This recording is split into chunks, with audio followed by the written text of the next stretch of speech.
Good morning, my dear student. Today we will be talking about sound, and I think you reviewed your previous information by watching the video I sent yesterday. Now, sound is a wave and it is caused by vibration. It is caused by vibration. If you made an object vibrate, it will produce sound wave. They are longitudinal waves.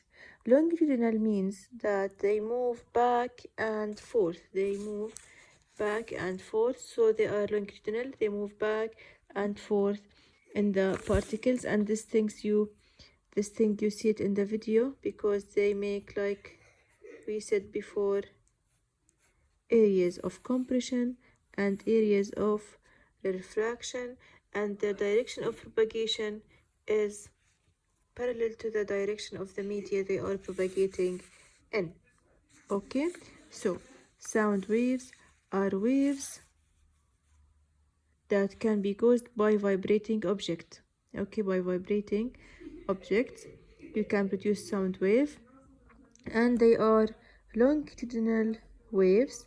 When sound waves pass through air, the air molecule in the path of the surrounding waves move forward and backward along the direction, please highlight this one, along the direction in which the waves are moving. Okay, in other words, the molecules vibrate along the direction of the motion of the waves, and they are vibrating along the direction of the surface they are propagating in. So why we call them longitudinal wave? Because they move back and forth, and the direction of their movement is along the direction of the moving particles in which in the media they are propagating in. Now let's see the loudspeaker. A loudspeaker is a device that makes sound louder. We have here single generator loudspeaker vibration of air molecule. How this works? Here we have AC current, alternating current. Why should this current be alternative current or alternating current? Because this current is a current that moves backward and forward and backward. Okay, so alternating current with variable frequency lead is an alternative current with variable frequency will lead to producing a frequency of the sound wave, then producing the sound wave. Okay, so we have AC current with a variable frequency dial, and this one will produce the frequency of the sound wave. Now, by adjusting the frequency dial, by adjusting this one, we can change the sound. How? Adjusting the frequency dial, the one from the single generator, okay, the one from the single generator here, adjusting the frequency of this generator will adjust the frequency of the AC current, and by adjusting the frequency of the AC current it will change the sound. How? If the frequency of the AC current is decreased, the loudspeaker vibrates at a slower rate. The loudspeaker will vibrate at slower rate, so this will produce low frequency sound. If it is decreased, the loudspeaker vibrate at a higher rate, and this will produce a high frequency sound. Now let's go back again to the diagram we have. We have single generator which produces alternative current, okay? And this alternative current will produce a variable frequency dial. The frequency of the alternating current, and hence the frequency of the sound wave, can be changed by controlling this frequency. If we increase the frequency of the AC current, this means that this one will vibrate in a faster rate and produce a high frequency sound, and the other way around if it is decreased. Okay, now we said that frequency of the we said that sound is a longitudinal wave and it moves the particle of the air back and forth in what we called air refraction and compression. To simplify this, let's look at the slinky spring, this one. And slinky spring is a spring that you can do both waves, actually, longitudinal and transverse wave. Now, if you pull the slinky in this direction, okay, you will have areas of compression and refraction. Okay, now if you have here a particle, this particle will move in this way. This is the direction of moving the particle. As you can see here, we have areas of particles that are closely together. This is compression. Areas of particles that are far away from each other, and this is refraction. Now, what is the nature of sound wave?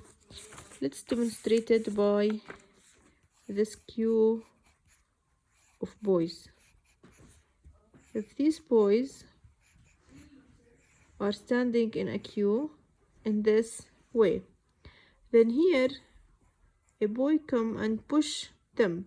So this boy will come closer to this boy, and this boy will come closer to this boy, and this boy will come closer to this boy. At the end, we will view a shape of the queue like this. They will be compressed. They will be compressed. So they will be compressed in this way. So this is compression caused by forward movement. If we push this boy, the boys will be compressed to each other, and we will view a compression. Now this boy decided to go backwards, decided to reform their queue. So the last boy will start to go like this, and then the boys will follow. So they will move backward. We will have more spacing. So here we will have areas of refraction. So to understand the nature of the sound, a loudspeaker sends sound wave through the air because its surface pushes and pulls repeatedly on the air. So the first step is vibration. We have vibration here, back and forth. This vibration, when the waves reaches your eardrum will vibrate in the same way. They are vibrating in the air, and you will have the hearing nerve, so you will be able to hear the sound. As the surface vibrate, as this one vibrates, as we said for the cue of the student, then as the surface vibrate, it moves forward, then backward repeatedly, forward, then backward repeatedly. Okay, each time it moves forward, it pushes these molecules. Each time it moves forward into the surrounding air, it sends a compression wave through the surrounding air as a result of pushing the nearby air molecules forward. They are pushing the nearby air molecule forward. So first we have the vibration of the surface, and this vibration because of the AC current. We have AC current, okay, with alternative frequency. This will make the loudspeaker vibrate. It will push its surface backward and forward, and this will produce a forward movement for the nearby air molecule, and then we will have areas of compression. And then we will have backward movement. They will start to pull this air molecule. Backward movement for the air molecules. They will make more spacing, and we will have the refraction. Hopefully you understand these terms. By now you should know that sound wave is caused by vibration. If you make any surface vibrate, you will produce sound. Sound waves are longitudinal wave. This means that they move forward and backward, and areas of forward movement will cause nearby air molecule to come closer to each other, and this is compression, while backward movement will pull the air molecules away from each other, and this will cause refraction. And you know that they are longitudinal waves because their direction of propagation is parallel to the direction of media particles. I think you know now the way or the concept of loudspeaker, how it works. Okay, first, as we said, alternative current here. Alternative current will produce a certain frequency, and this frequency dial will let this one will control the sound that is produced by loudspeaker. And we said how, if we increase the AC frequency, the AC current frequency, if we increase it, then we will make this one vibrate in a faster way, and we will produce sound with high frequency. And you know the nature of sound wave and how compression and refraction are produced. That's it for today. Thank you, my dear student.